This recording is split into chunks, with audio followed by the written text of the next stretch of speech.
neka home remedy akalala obagamba nti senga fe yakomewo neka home remedy akalala akooyo omusajja eyonyoma mu sayizi. Omanyi waliwo eddagala ly'osobola okunywa by the way, omanyi nti osobola okubeera n'akasolo nga katini nga bw'oba oyimye kaba katini because tekeereeze kumalayo. Ne wabeerawo eddagala ly'osobola okunywa oba ne wabaawo ebintu by'osobola okukozesa nga tekagenda kugejja nti completely kagejje. This is not something ekigenda okuwa results permanently but nga we kaba kagezze oba nga bw'oba oyimye keereega bulungi ne kafuna ne ku nnyama ne kabeera nga kanene at that time ate n'ekirala n'obeera nga togenda kugwa mangu. Kati gwe yeenyooma mu sayizi gw'alebera naawe agamba nti nze senga bwe mba nnyimye amazima gali nti mpulira nti nnyimye naye bwe mmala mangu ate bwe mba mmaze okusituka lutalo njagala onfunire bino wammanga. Tugenda tutandika ne cucumber. Tugenda kukola kye tuyita smoothie oba tugenda kukola juice. Nabagamba abasajja mwenna in fact ne woba ng'oli mulamu kubanga you never know. Olwo abagenda bangamba nti njagala eddagala ly'amaanyi g'ekisajja liri permanent teririiyo. Omuntu tabikugambanga nti gye teririiyo. Lwaki? The effects oba ebintu ebyaffectinga akasolo okwo kubanga tekakola bulungi bingi. Stress, anxiety, tuyinamu endwadde eza bulijjo. Kugamba kizibu nnyo okubeera nti ogenda kubeera n'amaanyi nga gwagago gatambulira awo. Gabeera on and off. Leero geesala luli kwegali kugamba bwe bityo. Solo sanga omusajja nga solo zine mana 3 omulundi gumu. Naye n'agamba baneesenga leero kaaganyo jima. So bibaawo. Gulayo ka blender, ka mini blender. Sigenda biddamu nabyogera juice ababikwata mwebale. Mugulayo ka mini blender kubanga ojja keetaaga. Bino ebintu ebisinga tetusobola big grindings oba bikoona bukonyi oba big gratinga. Twetaaga blender. Olwo ebyaleero solo big gratinga naye oba toyina blender by the way you can grate this for today but preferably blender ebeekola. Tugenda tutandika ne cucumber. Cucumber oyo gwolaba ekisookera ddala ajjudde mazzi. Nti 90% of cucumber mazzi, it's water. Ate amazzi tugeetaaga okuhydrating omubiri gwaffe oba okucombatinga dehydration. Buli bw'obeera nga omubiri gwo guli hydrated toba n'amaanyi mu mubiri. Buli bw'obeera nga tolina maanyi mu mubiri tosobola kuzina mana, kasobola okutambula, tosobola kubaako ky'okola. Tewali in fact ky'osobola kukola. That is why it is always advisable to take ebintu ebirimu amazzi. Kati cucumber oyo agenda tuyambako okucombatinga dehydration ate n'ekirala akuyambako okukakkanya oba okucombatinga kye tuyita fatigue obukoowu mu mubiri. Nti wemba nkooye nti kanko example nti omuntu bwadduka n'akoowa bw'atuula anywamu amazzi nadda engulu. Have you ever wondered why? Because gakuyambako okuboostinga energy levels. Ate n'ekyokubiri cucumber agenda kuyambako ku musaayi okutambula obulungi oba kye twandiyise blood flow, supporting blood flow kubanga akontaininga kye tuyita vitamin C. Alimu some amounts of vitamin C ne plant compounds ezikuyambako ku kye tuyita healthy circulation oba healthy blood circulation. Omusaayi ne gubanga gutambula bulungi. Abasajja mwenna nabagamba nti buli bw'obeera nga omusaayi gwo gutambula bulungi ekintu kuzina mana gw'obeera wakizza wali. Kubanga ebimu ku bikyasinza okubasumbuwa oba ebirebeza omukira ntambula y'omusaayi mbi. Kasa gubeera nga guli slow banga guli sluggish like gutambula mpola. Akasolo tekagenda kwereega bulungi era kabeerawo keereega naye nga tekalimu maanyi kali bwe katyo bwe bityo. Ekyakyo olina okubeera ng'omanya nti bwe mba siina maanyi nti ndi awo just cucumber nabagambye ayina capacity since it contains a lot of water okuboostinga energy levels zo n'obeera ng'osobola okubeera nga munnange ozina emmana bulungi nnyo. Wabula ky'olina okumanya ekirala ky'olina okubeera ng'onteera mu galiki nzize mu musomesaako si gwe gusoose. Oyo galiki gw'olaba alimu ekirungo kye tuyita nitric oxide. Nabagamba ebimu ku birungo abasajja bye mwetaaga mu mubiri ye nitric oxide ne testosterone. Kati ye galiki agenda kuyambako kubanga alimu oba alina ekirungo kye tuyita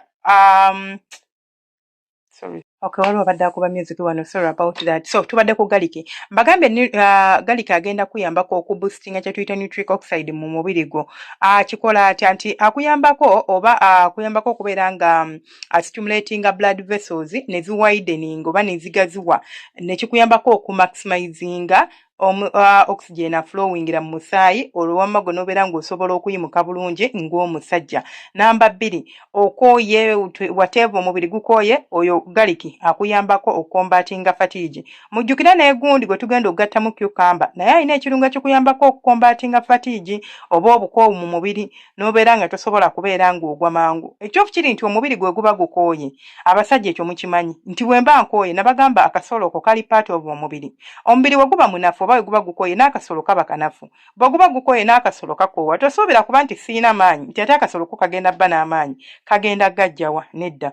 Ekirala gali kagenda kuyambako olwa properties zayina ze tuyita antioxidants okubeera nga protectinga kye tuyita blood vessels nti waliwo ebiseera ebisinga arteries zo oba emisuwa gyo egiba gigenda okufuna damage naye kati edamage tuba tugenda giskipinga oba zigiba oba ogenda kubeera protected because of the antioxidants ezirimu which it's going to help you to keep the circulation smooth omusayi gutambule bulungi nnyo obeere ng'osobola okusituka ozine emmala bulungi nnyo.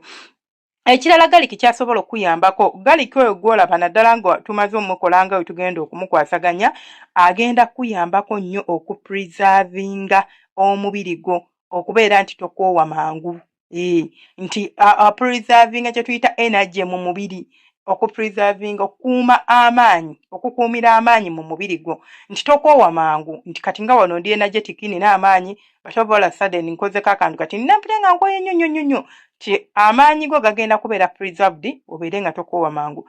Then namba 2 kyetugenda okubeera nga namba 3 kyetugenda okugattamu obutungulu. Osobola okukozesa ke tuyita white onion oba akatungulu akeeru oba osobola okukozesa akatungulu aka red, it is okay. Kati akatungulu ako ate okalaba ekintu ekikaliko oba ekirungi ekikaliko ky'osobola okubeera ng'okaganyulwamu. Akatungulu ako omusajja gwe agamba nti siddangulu round yakubiri era nja kukomawo nkasomese nga nkasomesa nga kayigiriza ngeri ya kuddangulu oba kushorteninga refractory period yo. Singa nze bwe mmala okuzina emmana nkoowa ne siddangulu akatungulu wano we kayingirirawo tikagenda kuyambako nnyo okubeera nga nti bw'oba omaze okuzina emmana na round esooka bw'oba omaze okuzina emmana mu round esooka togwa mangu osigala ng'olina amaanyi go oba ne woba ogudde osobola okuddamu n'osituka akatungulu we kagenda okuyambirako.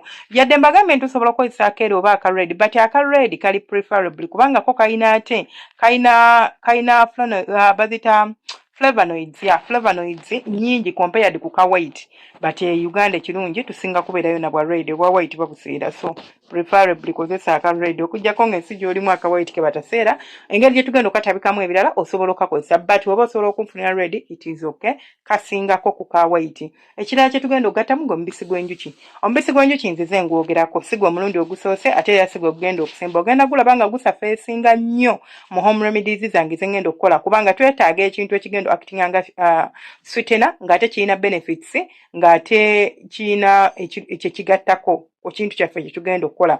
Bwe tuteekamu sukaali si mulungi kubanga ali processed. Omubisi gw'enjuki teguli processed just bagusena busenyi muli mu bicombs ne baguteekamu okujjako nga bagutaddemu ebirala.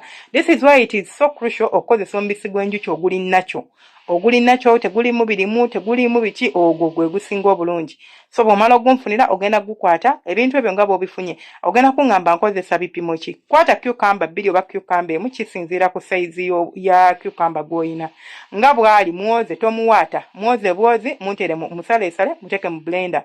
Kwatira bugaliki 2 obuteeke mu blender. Kwata akatungulu just koota y'akatungulu kisinziira bayiza bakatungulu kaba kanene koota bukaba katini half wakaba katini nnyo kalamba kankwatire kasaleesale kateekemu kati ongatiremu ne mubisi gw'enjuki ebijiiko 2 oba ekijiiko kimu obikube oyo juice omukwate omuteeke mu glass omunywe eddakiika 2 nga tonnazina mmana. You'll come back and thank me. Nabagamba home remedies zino no za applying okusinziira ku muntu. Singa oba ogikozeseza n'egaana okukukolera nga gwe omuntu tongamba nti ngaze byagaanye okunkolera. You can always move on to the other remedy eriwo kubanga nyingi ate sobola zimalayo bwe manzi zitandiseeko.